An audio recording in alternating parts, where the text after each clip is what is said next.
So, a little overview on the whole topic of mysticism. The thing is that most Catholics think that mysticism has to do with, particularly with extraordinary phenomenon. When they think of mysticism, they think of the bilocation of St. Pio Pietrelcina, the mystical ecstasies of St. Teresa of Avila, the extraordinary levitations of St. Joseph of Cupertino. Think maybe about the extraordinary gifts to read souls that the servant of God, Maria Speranza, had. Maybe St. Bernadette, remember when she was when she was kneeling in one of her apparitions and taken up into ecstasy, and they didn't really believe, or some people weren't so sure it was authentic. They took a lighted candle, and placed it under her hand, close, to see if she would react or if it would burn. They held it there, she didn't move her hand, and nothing burned. So these kind of things, or maybe the bursts of light on Apparition Hill in Medjugorje, they happen. They're spectacular. Maybe if you remember that strange phenomenon a few years ago in Florida where the image of our Blessed Mother was on the side wall of a bank, the outside wall of a bank. Do you remember that? It was a glass, it was a glass building. Everything was windows. And for hours, this huge image of Our Lady, as high as our church, was on the side. A little bit more, I don't know what to say, a little bit more suspect maybe was, do you remember a few years ago when there were some people thought they saw the likeness of St. Teresa of Calcutta on a Danish pastry, remember that? The configuration of the pastry itself and the way that the icing was placed on it, it really did look like the bust of Mother Teresa. I don't know whatever happened with that, whether, maybe I can imagine one of two outcomes. Either they enclosed it in crystal glass for veneration, or they fed it to the birds. I don't know what happened to it. It got too stale to eat. Well, some things, manifestations are certainly demonstrations of God, and some things aren't. A lot of things aren't that people suspect are. But in any case, there's other things that people associate with mysticism, like clairvoyance and hypnosis, black magic seances, telepathy, telekinesis, parapsychology for telling the future, phantasms, ghosts, goblins, occultism, all that stuff they used to see. Remember that TV show, Unsolved Mysteries, in the 80s and 90s, that every episode was about things like this? Some people think that's what mysticism is. In the secular sense, mysticism is the experience in which a person undergoes an alteration of the condition of their consciousness and apprehends a deeper reality which most of the time is incapable of being expressed in words. There was a great English writer by the name of Evelyn Underhill. She wrote a classic work called Mysticism. But before she really became, I would say, converted deeply to Christ, it was kind of very broad and really quite secular. This is the way she defined, at that time, this is the way she defined mysticism, and it's in a secular sense, or the process of becoming a mystic. She said, immerse yourself in the soul of reality and the eternal cosmic energy. Cast off the chains of the senses, the slavery of your desires.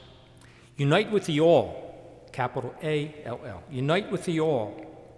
Rise to freedom. Experience that free, spontaneous, creative life inherent in every individual self. Share the life of the universe, the free center of energy that gives you access to higher levels of consciousness, reality, self-fulfillment, and knowledge of your own spiritual existence. That definition borders on what we would call pantheism. Pantheism is when people understand everything to be God. There's no distinction between creation and God. It's just all melded together into this being that we would call God. It's a belief system in which the universe and God are identical. That's pretty much what that secular definition of mysticism contains. And then, of course, you have the New Agers who pretty much would embrace that definition of mysticism.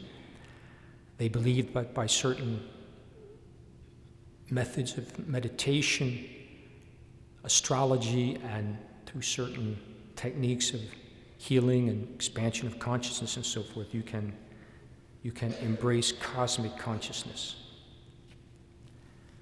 What is the Catholic concept of mysticism? How do we understand it?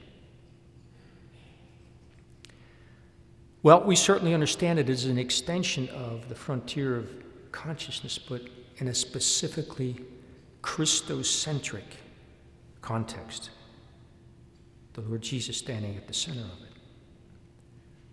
And the goal, the object is union with Christ. And through him, union with the Trinity.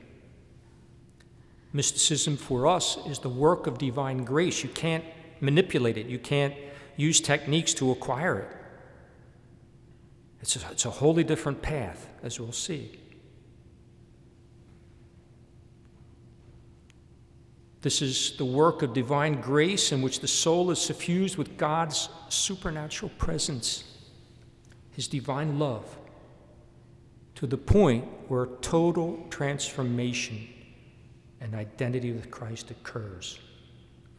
This is what St. John of the Cross refers to as the transforming union or mystical marriage, the end point. So that's how we understand mysticism. Now, the mystical phenomenon we mentioned earlier, they have no real essential role in bringing a person to mystical union with God. The Church, when she evaluates the holiness of candidates for canonization, does not regard the mystical phenomenon as evidence of sanctity, evidence of union with God. The evidence is rather in the person's virtuous life, fidelity to prayer, vocation, and so forth. So these mystical phenomena, neither do they affirm that one has arrived at union. St. John of the Cross would relegate these epiphenomenon, locutions, apparitions, all that stuff. He would relegate them to something extraneous to Christian perfection, really, not essential. God can give them for the sake of the faith of others. Healing gifts are a blessing to everyone, and certainly Padre Pio, with his gift in the confessional, was able to help souls. And it drew attention so that people would seek Christ and find direction through these saints to him. But they were never the end point, nor even the means of unity with God.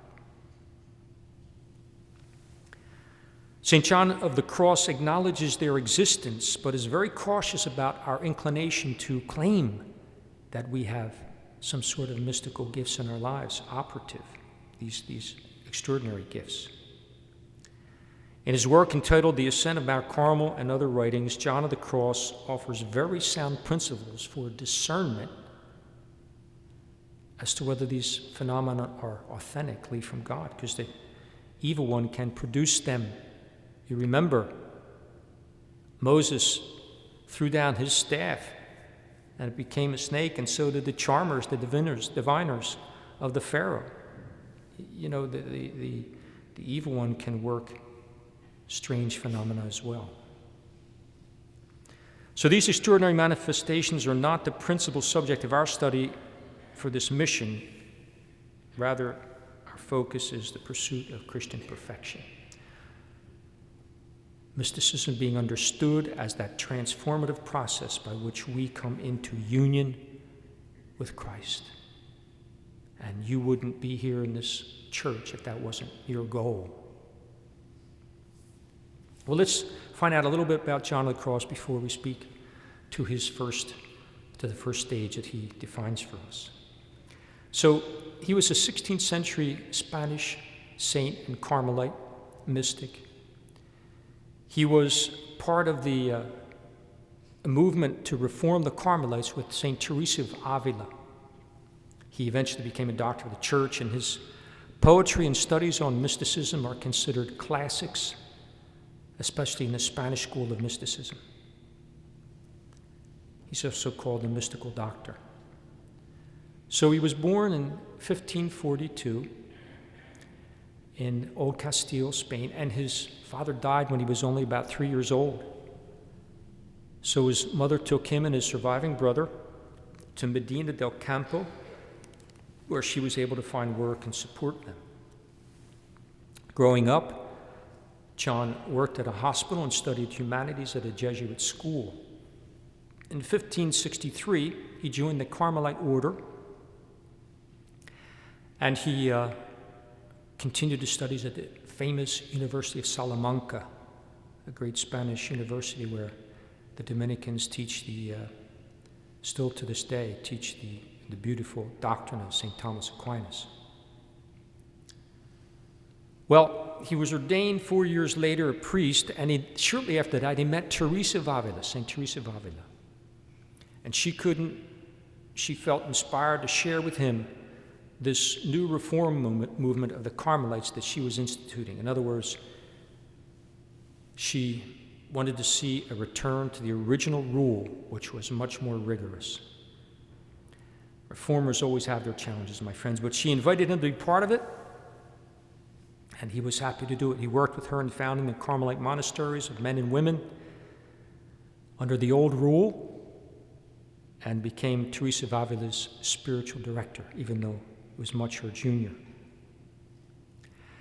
Tremendous tensions arose. Now, you understand, right? When some people come in within an existing community and try to pull it up to a higher level, there's a lot of resistance. People are changing. They're trying to change things. They're trying to make us go back to something we've outgrown, an old rule. Tensions grew tremendously within the Carmelite order as John and Teresa and their associates attempted to bring about this reform, which is to go back to the more transformative style of life that the old rule called for. It was pretty intense. Well, the saints received support from the King of Spain and the papal nuncio.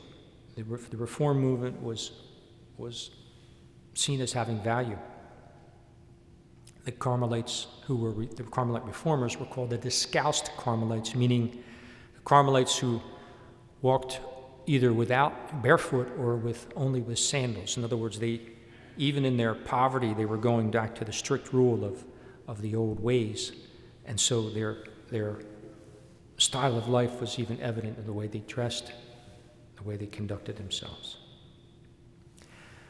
On December the 2nd, in 1577, a group of Carmelite priests broke into John of the Cross's private home, his residence in Avila, and took him prisoner to Toledo and put him on trial and found him guilty of disobedience. They imprisoned him. He was jailed at the monastery and kept under a brutal regime, including public lashings at least weekly, and that was in front of the whole community. Had to bear his back and be whipped. He was in severe isolation, a stifling cell, 6 by 10 feet. Dark, he had to stand on a bench, and through a little light that came in from above his door, he tried to read his breviary, pray his prayers. He had no change of clothes. He lived on bread and water and the small pieces of salted fish that was given him. Now, during this imprisonment, he wrote his poem, the Spiritual Canticle.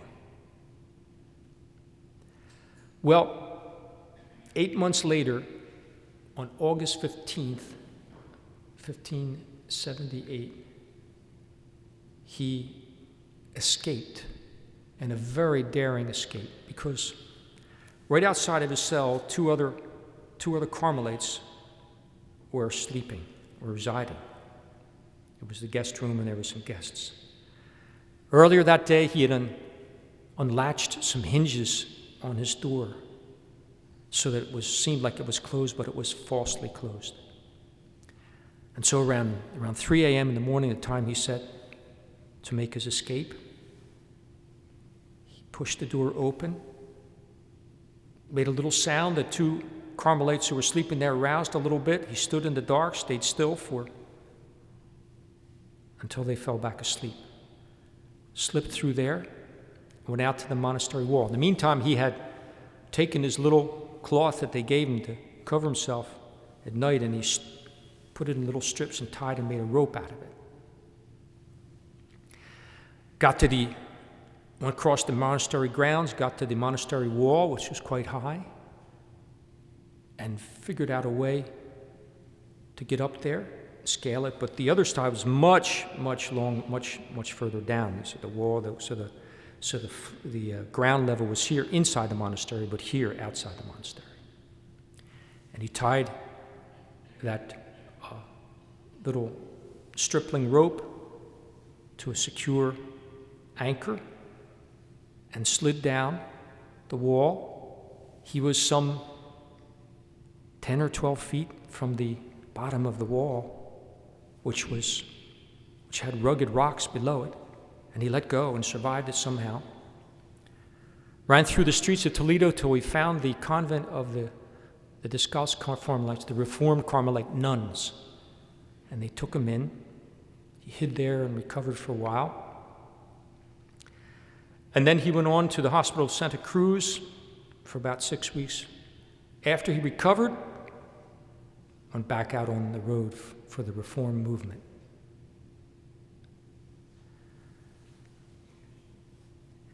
So John and Teresa and the Reformer decided to ask the Pope for a decree of separation, so they rather than try to reform the convent or the Carmelites from within, establish another set of Carmelites, which was granted in 1850. He was elected one of the definities and wrote the Constitution for the new Carmelite order.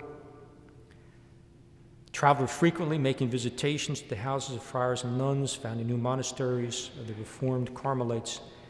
In 1591, he fell ill and was transferred to the monastery in Úbeda in Spain. For treatment, he worsened and died on December 14th, 1591 at age 49. So that gives you the idea of the man who developed the spiritual doctrine we're now about to embark upon studying. His most famous works are the Spiritual Canticle, the Dark Night of the Soul, the Ascent of Mount Carmel, and the Living Flame of Love. You know, John never became a popular saint like St. Francis of Assisi, St. Therese of Lisieux. His austere image and language like the dark night and these type of things, total renunciation, caused many to keep him at arm's length. He's a little intimidating to read and difficult to read.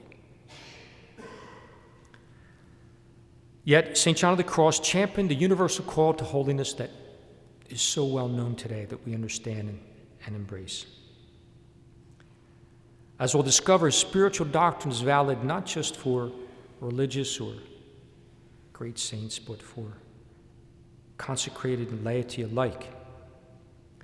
A contemporary Carmelite by the name of Father Gabriel, St. Mary of Magdalene, says that today there's such mediocrity in the church. Nobody really wants to try to become a saint, or I should say very few. Nobody really wants to give up anything or change their ways, really, that like the idea of spiritual consolations, but what's involved in it is just, I'm going to stay with what everybody else is doing. I don't want to I don't become a Jesus freak. I don't be too over the top. But yet there are people who desire that unity with the Lord. There are Catholics, Christians, who really want to go all the way with Him. And that's especially who St. John of the Cross addresses in his works.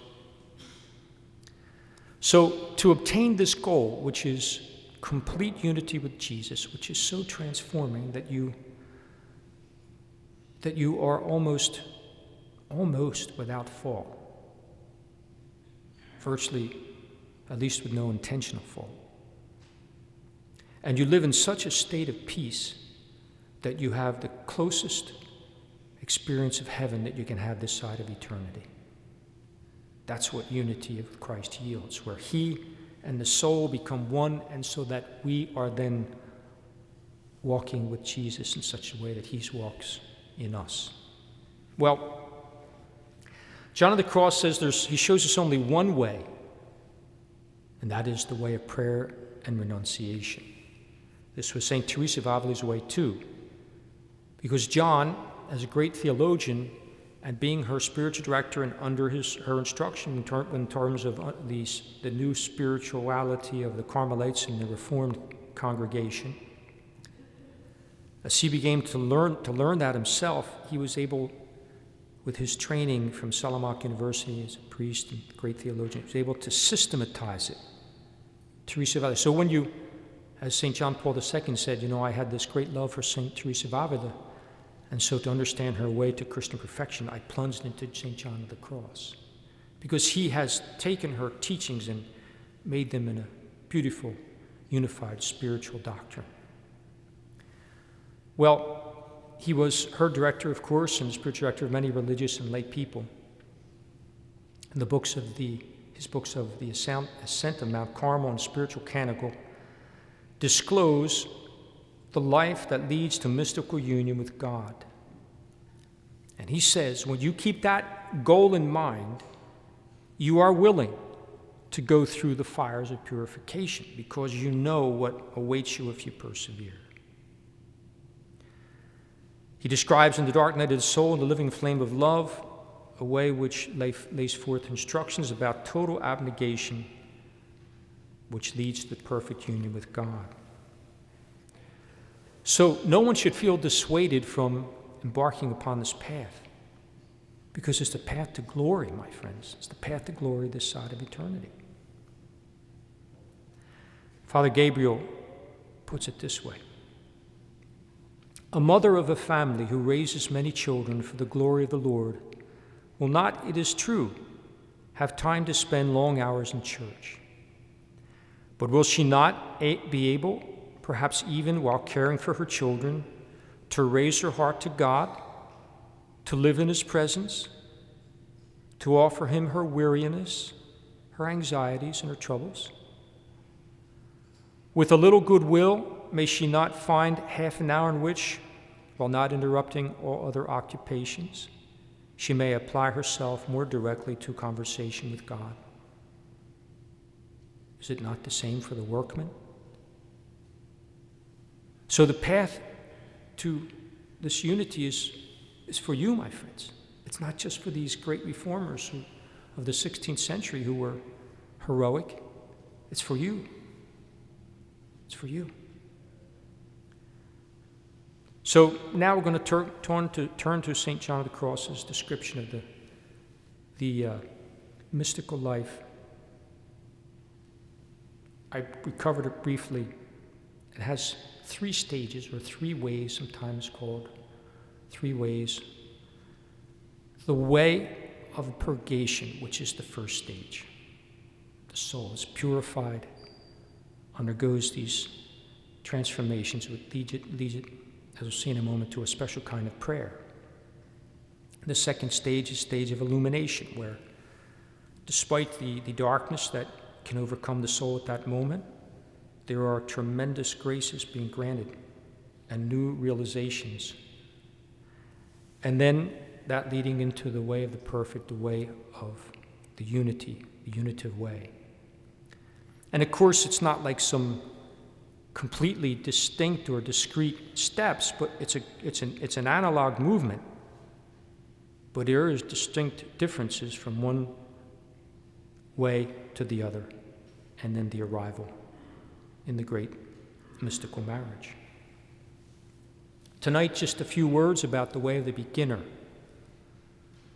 For the beginner, the beginner is someone who begins to take the spiritual life seriously. It could happen after a significant conversion. It could happen after a great trial. It could happen just because we're being faithful over the years, and suddenly we realize, well, I think there's more here that God has for me. It doesn't have to always be a radical transformation, but it becomes a moment in which we begin to take the spiritual life seriously. And so, such a person is in need of greater self-discipline, and in need of, and is attached to some sinful habits even. He or she is challenged by certain worldly attachments, and there's need for growth both in self-knowledge and surrender to God. In this first stage, the beginner must apply himself or herself diligently to prayer and mortification through serious personal effort. Sometimes we think that mortification is just like fasting all day or taking the discipline or denying ourselves sleep and so forth. Oftentimes, the denial is of the ego, the will. It's not what we had planned to do today. It comes out of left field, throws up our day completely, throws us off. Or make a little extra sacrifice because that's what our vocation calls for on a given occasion. It means yielding to the will of God as it's presented to us at each moment in the day, which is very mortifying, my friends. Very, very mortifying to our ego, our self-will, our self-love, our self-interest. So the beginner undertakes a serious life of prayer, renunciation, the sacraments, in accord with his or her God-given vocation. There is no progress without prayer. There is no progress without mortification. Even if you have an awful lot of prayer, there's no mortification. There's no real progress. This process of renunciation, sacrifice, and spiritual exercises has the effect of detaching the soul from created things. It doesn't mean we stop loving people, we stop appreciating a good meal, or we stop appreciating a fun time. It means we don't live for them. They don't hold us bound. They do not rule our life. They are not our ultimate destiny. We don't live from moment to moment of pleasure, but rather as God would have us. And that includes those moments, for sure, especially in your family life. But it's not what we seek for. It's not where we find our consolation. So this effect, these sacrifices and prayers have the effect of freeing the soul from the obstacles that can deter its impulse toward God. And in the first stage, my friend, there is sweetness, there is consolation spiritually. It accompanies the first phase. And as we'll see, this is how people get confused when all of a sudden those sweet experiences of the faith of prayer and so forth, all of a sudden are dissipated. What happened? What did I do wrong? Or did God leave me? All this, right? We'll see that these kind of sweet consolations are only because we need milk in the early beginnings of the spiritual life. Otherwise, it could get weak and fall away. But then there comes something more substantial. So the process also causes the soul to become aware of how passions and appetites govern its thoughts and behavior, become more self-aware, have greater self-knowledge of just how selfish we can be, how calculating we can be, how jealous we can be, how manipulative we can be, how angry we can be, how impatient, on and on. The need to be properly ordered, these disorders or these inclinations need to be properly ordered and regulated to make progress. And that's why renunciation is critical. The soul becomes acutely aware of deeply rooted defects and various manifestations of the capital sins. See, when you're not desiring unity with God, we're not even aware of this stuff, how corrupt we are. We're not even aware of it. We're going through life thinking we're pretty good Catholics, and we're not.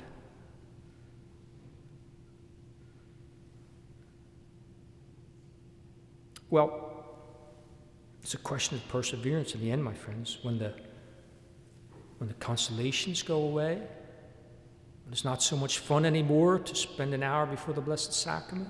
It's not feel so great. The perseverance.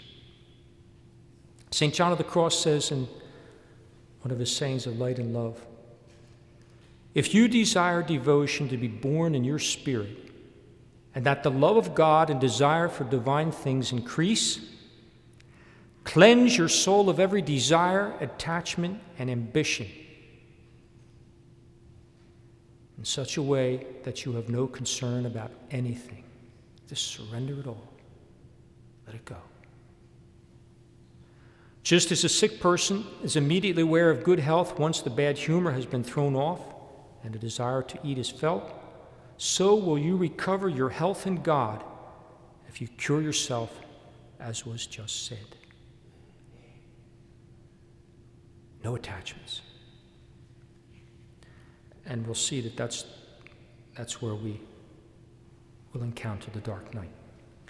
As the soul persists in the way of prayer and renunciation, it recognizes that it cannot ultimately attain its Christian perfection through its own efforts. We try as we will, my friends, try as we will, and we land so short of the mark, and we get so frustrated, and so we want to torture ourselves, right? Because we just don't measure up. But if the soul does not abandon its desire for union with God, it will eventually enter into the way of contemplation by divine grace. That's the critical moment. That's where a lot of people stop, you know? There's no more sweetness from heaven. There's only hardship. I can't make it. I'm not going to be able to make it. I can't do it. And they fall back into mediocrity. That's the end of it. They just flatten out.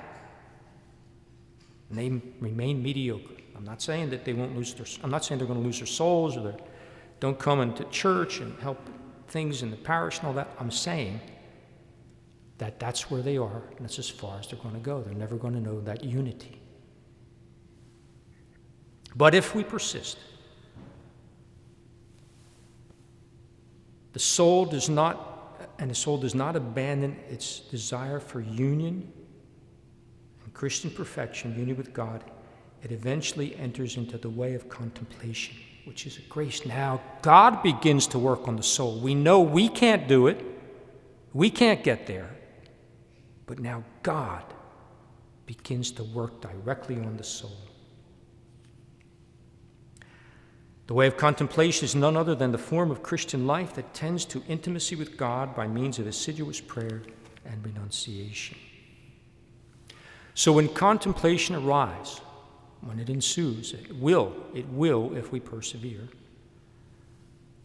the soul begins to know God in a direct and experiential way.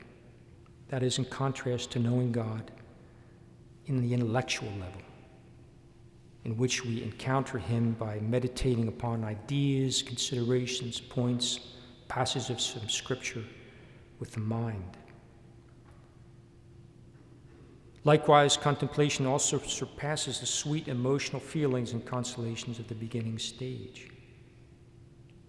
This passage, then, from stage 1 to stage 2, from the intellectual or emotional encounters with God to the way of contemplation, is the transition that introduces the soul into the second stage of spiritual development, the way of illumination, the way of the proficient. And that's when we hit the dark night of the soul, that famous expression of John on the cross. He speaks about two of them, dark night of the sense, dark night of the spirit, and that is going to be our topic for tomorrow. So the beginner, having stayed with it, prayer, renunciation, sacrament, spiritual life, persevering, hits dryness, hits coldness. God is left, seems. I can't make it. I can't do it. I'm too weak. I have no virtue. It's not for me. But still, if he stays with a desire for unity, he will then begin to experience contemplation, a higher level of prayer, which I'm going to speak about tomorrow, and enters into the dark night of the great purification, which prepares the soul for the unity. Without the purification, there will be no unity. So, tomorrow night, the dark night. See you then.